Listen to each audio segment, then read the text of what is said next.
और इतने मुग्ध हो गए राघव जी कि बैठे बैठे सीता जी को पूरी कृष्ण लीला सुना दी।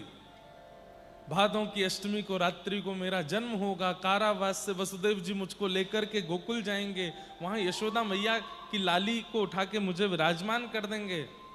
उसके बाद धीरे धीरे मैं बड़ा हो जाऊंगा, मेरे मधुमंगल, श्रीदामा, तन सुखा, मन सुखा, धन सुखा, ये सारे मेरे सखा होंगे।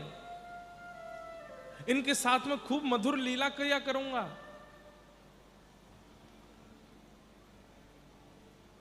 इंद्र का मान मर्दन करने के लिए एक बार मैं गिरिराज धारण करूंगा। गोपियों की इच्छा पूरी करने के लिए एक बार मैं रास विहार करूंगा। ऐसा रास विहार का वर्णन किया कि सीता जी बैठे बैठे नेत्रों से अश्रुपात करने लगी। बोले कि अब तो कृपा करके आपको हमको भी लेके चलना पड़ेगा। तब ठाकुर जी कहते हैं, सीता जी आप ही तो श्री जानकी जी के रूप में आएंगे, आप ही तो साक्षात प्रिया जी के रूप में, राधा जी के रूप में आएंगे और सब लीला का आस्वादन करेंगे।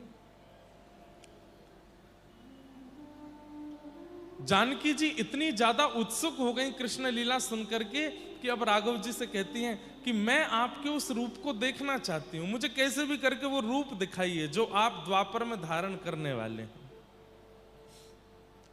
तब राम जी अपना धनुष बाण लेते हैं और उसकी नोक से चित्रकूट के कामदगिरी पर्वत की एक शिला को छेदन करके अपने स्वरूप का निर्माण करते हैं। वही हैं खीर चोरा गोपीनाथ, बालेश्वर में विराजमान। उस रूप का निर्माण करते हैं। जैसे ही वो भाव प्रकट होता है, रूप प्रकट होता है, मंत्रमुग्ध हो जाती हैं श्री सिया जी।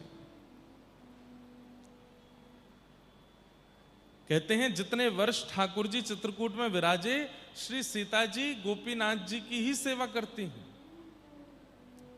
चित्रकूट बिहारी हैं ये। चित्रकूट बिहारी में वृंदावन बिहारी लाल, और सेवा किनसे हो रही है? सीता जी से। और वो वृंदावन बिहारी लाल जो अभी तक प्रकट ही नहीं हुए हैं, अभी एक युग बाद जिनको प्रकट होना है उनका रूप प्रकट हो गया। कह दिया जाए तो कोई अतिशयोक्ति नहीं, भारत के सबसे प्राचीन ठाकुर हैं। 2 करोड़ वर्ष पुराना इतिहास है खीर चोरा गोपीनाथ जी का। आप जाके वहां दर्शन करेंगे तो एक ही शिलाखंड में ठाकुर जी के पूरे स्वरूप, नीचे गौचारण लीला है। जब